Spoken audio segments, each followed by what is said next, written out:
Fala pessoal, tudo bem? Professor Ale aqui com vocês. Bom, hoje a nossa aula vai ser um pouco mais dinâmica, né? Nós vamos rever alguns conceitos da educação física, coisas que vocês já viram, tá bom? Então fiquem atentos, não saiam daí, a nossa aula começa agora.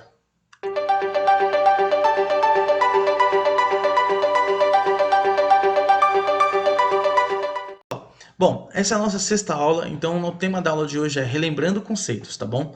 Então fiquem atentos que a gente vai começar agora.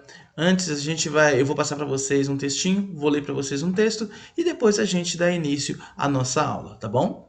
Bom, o texto que eu vou ler para vocês hoje é de Antônio R. Damasio, O Erro de Descartes.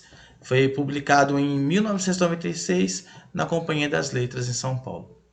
O movimento de cada ser humano é único nas suas pequenas variações e combinações. Essa individualidade provém de uma realidade na qual os fatores psicológicos e fisiológicos estão fundidos, retornando às suas funções básicas do movimento humano, chegando-se a uma relação com os instintos de sobrevivência. O movimento é a forma da relação do ser humano consigo mesmo e com o meio. É a forma pela qual o ser humano se expressa, se protege, busca alimento e desempenha suas funções. Esse texto ele traduz mais ou menos o que nós vamos falar hoje. Vamos falar de movimento humano, falar das suas capacidades, a sua forma de ser e viver. Tá? Então a gente tem aqui os nossos slides, né? A gente vai começar aqui, relembrando conceitos. Então, o que a gente vai falar hoje? Vamos falar da estrutura do corpo humano, função dos ossos e articulações, função dos músculos, função do pulmão, função do coração. Eu creio que tudo isso que a gente vai falar hoje, vocês já sabem, já viram nas aulas de biologia e até mesmo nas aulas de educação física. Vamos falar sobre habilidades motoras, as locomotoras, as estabilizadoras e as manipuladoras. E além das capacidades físicas que nós já vimos esse ano, tá? Então, a gente começa estudando as estruturas do nosso corpo. Bom, a gente vai falar um pouquinho da função dos nossos ossos e articulações. O corpo humano ele é composto, de um adulto no caso, por 206 ossos. As crianças têm uma formação óssea diferente porque ainda estão num processo de evolução, de formação. Então os ossos ainda não estão do tamanho que devem ficar quando forem adultos. Então eles têm uma quantidade menor de ossos no corpo. E as articulações que nós temos no corpo, elas fazem a junção de um ou mais ossos, né? Elas podem ser classificadas pelo seu grau de mobilidade, né? No caso, são as articulações inflexíveis, as semimóveis e as articulações flexíveis, né? As articulações inflexíveis são as sinartroses, as semiflexíveis, as anfiartroses e as flexíveis, que são o que a gente vai estudar, são a diartroses, ou seja, são as articulações do joelho, do ombro, do cotovelo, são as articulações que a gente usa nas nossas aulas de educação física basicamente. Tá? Então, todas as articulações que a gente vai usar para a relação de movimento corporal, do andar, do caminhar, a gente vai usar durante toda a atividade física, tá bom? A função dos nossos músculos, quais são as funções? A função principal do nosso músculo é fazer a proteção dos nossos ossos e dos órgãos vitais. Além disso, nosso corpo ele é formado por 600 músculos, que corresponde de 40 a 50% da nossa massa corporal.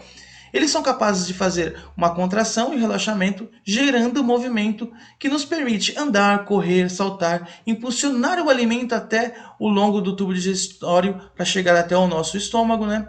Promover a circulação do sangue no organismo. E a capacidade que nossos músculos têm de locomoção depende da ação conjunta dos ossos, articulações e dos músculos, né? Que sobre a regulação do sistema nervoso consegue fazer com que a gente ande, tá?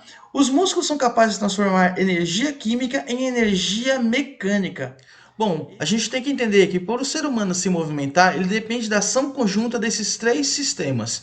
O sistema esquelético, o sistema muscular e as articulações.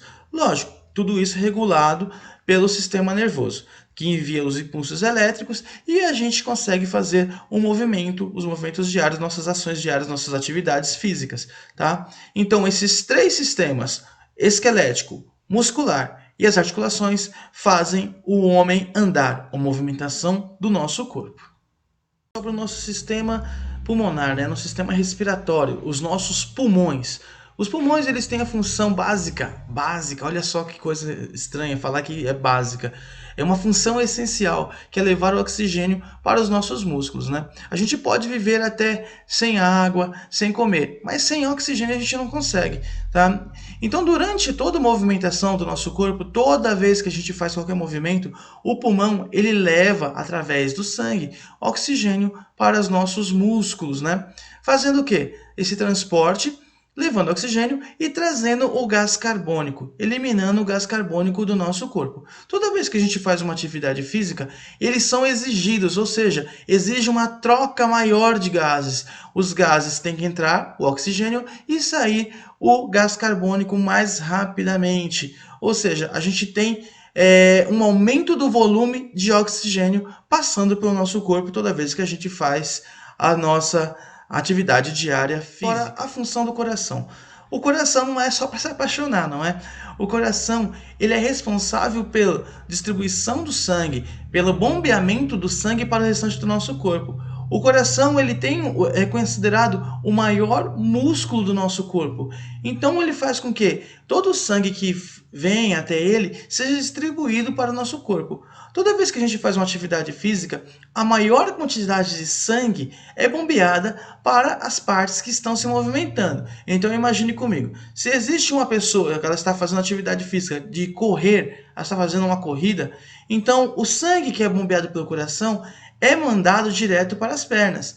Não que as outras partes do corpo não recebam sangue, sim, eles recebem, mas uma quantidade menor. E por quê? Porque os músculos estão contraindo, precisam fazer uma troca de gases e serem irrigados. Com o quê? Com o sangue que a gente manda, que o coração manda lá para os nossos músculos, no caso, os músculos das pernas. Bom, vamos falar um pouquinho agora de capacidades físicas. Durante o início do ano, no nosso colégio, a gente começou a trabalhar um pouquinho as capacidades físicas. Vocês fizeram algumas pesquisas e a gente começou a trabalhar determinadas habilidades, determinados conceitos dentro das nossas aulas práticas. Agora a gente cai numa parte mais conceitual. Então, o que é capacidade física? Capacidade física é aquela qualidade própria de cada indivíduo, correspondente à parte física corporal do movimento, e que pode ser aprimoradas com atividades físicas específicas, juntamente com as habilidades motoras. Elas integram o desenvolvimento motor da pessoa. Ou seja, toda vez que você vai fazer determinado movimento, ele já é relacionado a uma capacidade física, tá? Então a gente nasce com esses movimentos e vai desenvolvendo conforme a nossa idade, tá bom? Lógico, quando a gente é bebê, a gente começa pelos movimentos mais simples e aí a gente vai entendendo o que é cada um. Ou seja, as capacidades físicas, elas precisam de um objetivo para serem melhoradas, tá? Aqui na tela nós temos duas capacidades físicas. A primeira, a agilidade, que é a capacidade de executar movimentos rápidos e ligeiros com mudanças de direção. Nós temos um exemplo aí da moça na escada de agilidade, né? O nome já diz. Então são aqueles movimentos que a gente consegue fazer uma mudança rápida, troca de direção, troca de velocidade, muda o lado, vai para o outro. Então isso é chamado de agilidade, tá? Na imagem ao lado nós temos uma moça fazendo um movimento de repente da ginástica rítmica, ou artística, ou da yoga, tá? Então a gente fala da flexibilidade, que são as capacidades de realizar movimentos com certas articulações, com amplitude de movimentos apropriados, tá? Então aqui nós conhecemos duas das capacidades físicas. A segunda capacidade física que a gente vai estudar é a força. Ela é dividida em 3 tipos, tá? Mas o que é força? É a capacidade de exercer tensão contra uma resistência que ocorre por meio de uma ação dos músculos, tá? Então, tudo aquilo que nos causa uma resistência, a gente precisa exercer uma força contrária para que aconteça um movimento, tá? Então, aqui a gente tem os 3 tipos de força. A força explosiva, que tem um exemplo ali, o rapaz pulando em cima da caixa, é onde você concentra toda a sua força em um determinado movimento, um movimento único. Normalmente, a gente faz isso quando a gente vai saltar. A força isotônica é quando a gente tem a chamada força dinâmica, que a gente concentra em determinados músculos. Por exemplo, aí a gente colocou a moça fazendo atividades de academia de musculação, no caso, uma rosca direta. tá? Então ela concentra a força exatamente nos músculos dos braços, né? Nos músculos dos membros superiores. E ali embaixo nós temos o rapaz fazendo uma prancha, a chamada isometria, que é a parada, a força que você consegue ficar fazendo durante um período parado sem movimento, tá? Então é uma resistência, quase uma resistência muscular. A capacidade física que nós vamos falar é a resistência, que é a capacidade de sustentar uma carga de atividade ao mais longo tempo possível, sem se desgastar, sem ter fadiga, sem se cansar. Então nós temos três tipos: a resistência aeróbica, a resistência anaeróbica e a resistência muscular localizada. A mais conhecida é a resistência aeróbica, que normalmente é conhecida por conta das atividades físicas que fazemos, o caminhar, o pular corda, onde a gente tem uma troca de gases muito constante, né? Então tudo que se fala de aeróbico é relacionado à oxigenação, à troca de gases, ou à troca do oxigênio e do gás carbônico. A resistência anaeróbica, ela é baseada mais nos movimentos do músculo, né? Então, na resistência muscular, ela não tem tanto desgaste por vias de respiração. Sim, respiramos durante esse exercício, mas o desgaste, a queima de energia é feita através apenas do músculo. Ou seja, toda vez que nós fizemos um exercício, quanto mais a gente conseguir, por exemplo, fazer esse exercício que essa moça está fazendo aqui, que é a rosca direta, maior quantidade de repetições, maior será a nossa resistência, maior vai ser a queima calórica através da resistência anaeróbica, tá bom? Então lembra, aeróbico é com oxigênio, queima através do oxigênio, e anaeróbico sem oxigênio. Vou falar agora da velocidade, que é a capacidade de executar movimentos cíclicos com mais alta velocidade individual possível. A velocidade ela também é dividida em três pontos, né? Em três momentos. A velocidade de deslocamento, que é ir de um ponto ao outro em maior velocidade. Velocidade de reação ou tempo de reação, né? Que é aquilo que normalmente a gente fala que é o reflexo. E velocidade dos membros, é como a gente movimenta os nossos membros, tanto superiores quanto inferiores. Vou falar a próxima capacidade física é o equilíbrio, que também é dividida em três pontos, tá? O equilíbrio é a capacidade física de conseguir, por uma combinação de ações musculares, com o propósito de assumir e sustentar o corpo sobre uma base contra a lei da gravidade. Na realidade, todo movimento que nós fazemos, desde o simples andar, ele é necessário o equilíbrio, tá? Então depende muito de como você vê o movimento, tá? Por exemplo, se a gente for fazer um equilíbrio parado, ficar um pé só, o chamado saci pererê, a gente está usando o equilíbrio estático.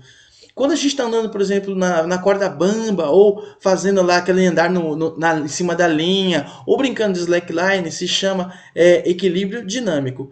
E equilíbrio recuperado é toda vez que a gente se desequilibra, faz um movimento e consegue voltar à posição normal. Normalmente, equilíbrio recuperado a gente faz quando a gente anda, porque todo movimento que a gente faz é um desequilíbrio e o corpo volta a se equilibrar. Então, o equilíbrio recuperado nada mais é do que o simples caminhar. Bom, e chegamos à última capacidade física, porém a mais importante de todas, a chamada coordenação motora, a destreza. A coordenação motora, normalmente a gente tem duas, né? A chamada coordenação motora grossa e a coordenação motora fina. A coordenação motora grossa é quando a gente começa a fazer um determinado movimento. Quando a gente vai repetindo ele várias vezes, a gente vai deixando ele mais perfeito, ou seja, coordenação motora fina é quando a gente consegue deixar o movimento mais perfeito. Coordenação motora é a junção de várias capacidades físicas em uma atividade única, tá bom? Por isso que eu coloquei a foto da capoeira aqui. O exemplo é uma aula de capoeira, que você consegue ter o equilíbrio, ter velocidade, ter tempo de reação, né? A famosa velocidade de reação, tá? Então, a coordenação motora é a junção de todo o movimento, de toda a capacidade física num movimento único e articulado entre si. Então, as habilidades motoras básicas. O que são as habilidades motoras básicas? É tudo aquilo que a gente consegue treinar e melhorar, tá? Então são todos aqueles movimentos que, aliados com as capacidades físicas, nos ajudam a o desenvolvimento motor. Por exemplo, nós temos aqui 3 tipos de habilidades motoras: as habilidades manipulativas, habilidades locomotoras e as habilidades de estabilização. Então, toda vez que a gente faz um arremesso, a gente está trabalhando uma habilidade manipulativa, uma habilidade motora manipulativa, tá?